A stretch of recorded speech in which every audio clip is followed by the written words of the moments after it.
let's talk about one of the most important skills you can have at work, communication. I mean, what's the point of having a brilliant idea if it just stays stuck in your head, right? This is all about how you take those amazing thoughts and actually turn them into action.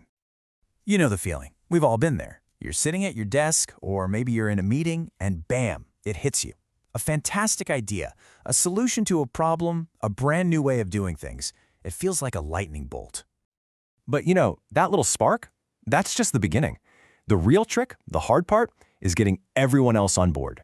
Getting your boss to say yes, getting your team excited, and actually seeing that idea come to life. So let's break down exactly how you can do that. So here's our game plan. We're going to start by building out your communication toolkit. Then we'll get into the real art of having a good conversation. After that, we'll trace an idea's whole journey, from just a suggestion all the way to an agreement. We'll even cover how to handle tricky feedback and top it all off by mastering the follow-up, which is how you turn all that talk into real action. You know, every great idea starts with making a smart choice. Before you even open your mouth, you've got to pick the right tool for the job. Not everything needs to be an email, and trust me, not every little thought needs a big meeting. So your very first decision is choosing the right channel. And it all starts with your message. Before you write a single word or start talking, you have to be 100% clear on what you're trying to say. What is that one key thing you need to share? Getting this right is the foundation for, well, everything else.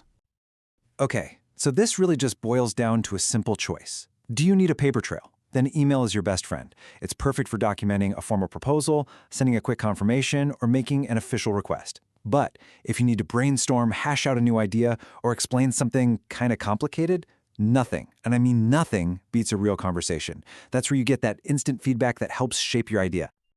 All right, so you've decided a conversation is the right move. Good choice. But remember, this isn't just about talking at somebody. It's about creating a real dialogue, a space where your idea can be understood, maybe even challenged a bit, and ultimately made even better. The whole process is actually pretty simple. First, you explain your idea as clearly as you can. Then, and this is so important, you open up the floor. Don't just present it. Invite people to discuss it. Ask them direct questions to get their input and be ready with some thoughtful answers. It's got to be a two-way street. This really nails it, doesn't it? If you want really good, useful feedback, you can't just ask, "So, what do you think?" You got to guide the conversation. Ask things like, "What are some of the challenges you see with this?" Or, "How do you think we can make this part stronger?" The better your questions, the better the feedback you're going to get. Simple as that.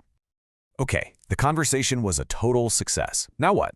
Well, an idea doesn't just poof into reality. It has a whole life cycle. And if you understand its journey, from a casual thought to a formal decision, you'll know exactly how to guide it through the process. It pretty much always starts with an informal suggestion. If that little spark catches on, it grows into a more formal proposal, something written down and clear.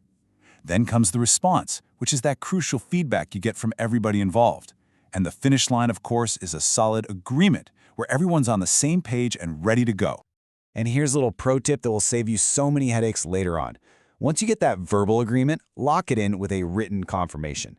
Just a quick email that says, "Hey, just confirming we're all agreed to move forward with X." It turns a simple conversation into a solid record and stops any confusion down the road. But let's be real. Not every suggestion just cruises smoothly to an agreement. A lot of times, ideas get some pushback, and learning how to handle that resistance, that's basically a professional superpower. This is the dream, right? Everybody loves the idea, you get the green light, and everything just moves forward. It's the best case scenario for sure. But more often, you're going to face a disagreement. Someone might see a flaw you didn't, or they just have a different way of looking at it. The key thing to remember is this is not a personal attack. Disagreement isn't failure. It's actually a really healthy and necessary part of making an idea better. And in some cases, the feedback might even become a formal complaint. Now, that signals a pretty big issue with the idea, and it means your response has to be really measured, careful, and super professional. This is the golden rule. No matter what feedback you get, whether it's a small disagreement or a major complaint, your response has to be polite. Being professional isn't about always being right. It's about how you act when someone tells you you might be wrong.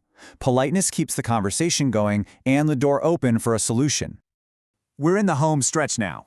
The meeting's over, the feedback is in. This is the moment where most great ideas just die. Right here in the silence that follows. Mastering the follow-up is how you make sure your idea doesn't fizzle out. The tool you need to keep things moving is the request. After you've had a discussion, you have to turn that talk into a clear, actionable request.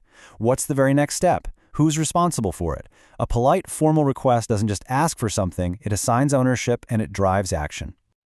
And here's the other side of that coin. Every request needs a response. This is what closes the communication loop. It's that essential confirmation that says, yep, got your message, I understand, and I'm on it.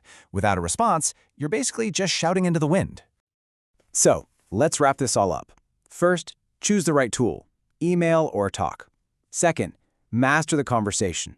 Explain, question, and answer. Third, understand that journey from a simple suggestion to a solid agreement. Fourth, when you get pushback, always be polite. And finally, close that loop. Every single request needs a response.